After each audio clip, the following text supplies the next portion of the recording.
રાજ્યમાં છેલ્લા 2 દિવસથી વરસાદનું જોર ઘટ્યું છે અને છૂટાછવાયા વિસ્તારોમાં મધ્યમ વરસાદ નોંધાયો છે।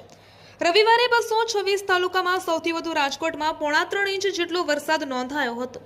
હાલમાં ગુજરાત પરથી વાદળો હટી જતા ભારે વરસાદની સંભાવના નહીવત છે। હવામાન વિભાગના ડાયરેક્ટર ડોક્ટર A.K. દાસના જણાવ્યા અનુસાર 3 ઓગસ્ટથી 9 ઓગસ્ટ સુધી ગુજરાત, સૌરાષ્ટ્ર, કચ્છના છૂટાછવાયા સ્થળોએ હવામાનની મધ્યમ વરસાદની શક્યતા રહેશે। દરિયાકાંઠાના વિસ્તારોમાં હાલમાં ઉત્તર અને દક્ષિણ ગુજરાતના દરિયાકાંઠાના વિસ્તારોમાં પવનની દિશા દક્ષિણથી પશ્ચિમ તરફ રહેવાની શક્યતા છે। સુરતના લક્ષણા વિસ્તારમાં કિન્નરોના 2 જૂથો વચ્ચે જૂની અદાવતમાં લોહિયાળ ખેલ ખેલાયો હોવાની ઘટના સામે આવી છે। અમરોલી વિસ્તારમાં રહેતા અને શહેરના વિવિધ વિસ્તારોમાં ટ્રેડ બેગિંગ કરીને ગુજરાન ચલાવતા 29 વર્ષીય કિન્નર સપના કુંવર નંદની કુંવર પર 5 જેટલા કિન્નરોએ એકસમ થઈ જીવલેણ હુમલો કર્યો હતો। રેલવે સ્ટેશન પર બોલાચાલી થયા બાદ આ અદાવત રાખી આરોપીઓ લસકાણા સ્થિત ઘર સુધી પહોંચી ગયા હતા।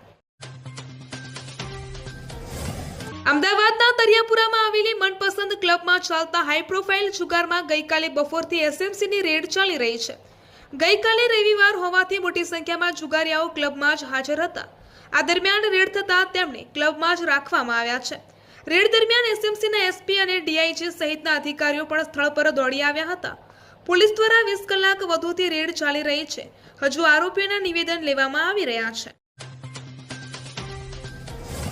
વડોદરામાં 13 ઓગસ્ટથી શરૂ થતા દશામાના વ્રત નિમિત્તે યોજાયેલી મૂર્તિ આગમન યાત્રામાં એક યુવક ફાયર સ્ટન્ટ કરવા જતાં અચાનક આગની લપેટમાં આવી ગયો હતો।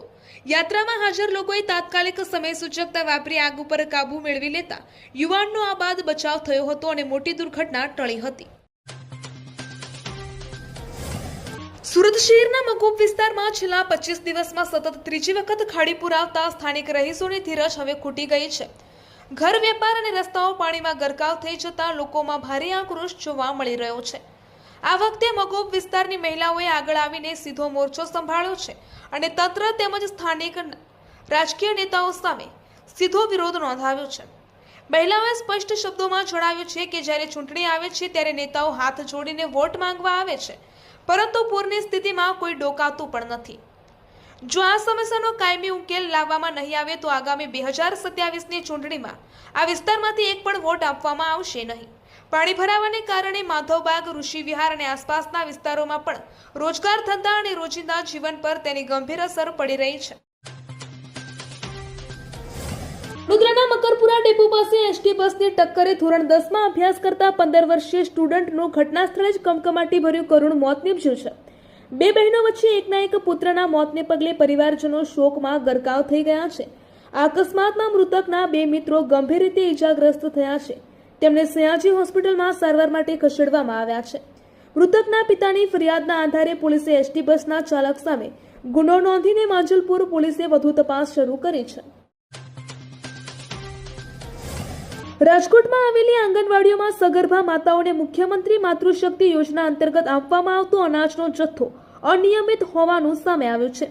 શહેરની 364 આંગણવાડીઓમાં તુવેર દાળ, ચણા અને તેલનો જથ્થો 3 માસથી ન મળતા 25,000 માતાઓ મુશ્કેલીઓનો સામનો કરી રહી છે। જો કે આ બાબતે જ્યારે તંત્રને પૂછવામાં આવ્યું તો જવાબ મળ્યો કે જથ્થો આવી ગયો છે, તેનું વિતરણ કરવાનું પણ ચાલુ છે। સુરતમાં વેપારી મિત્રને આત્મહત્યા માટે મજબૂર કરનાર 3 મિત્રોની ફ્રેન્ડશિપ ડેના દિવસે જ ધરપકડ કરવામાં આવી છે।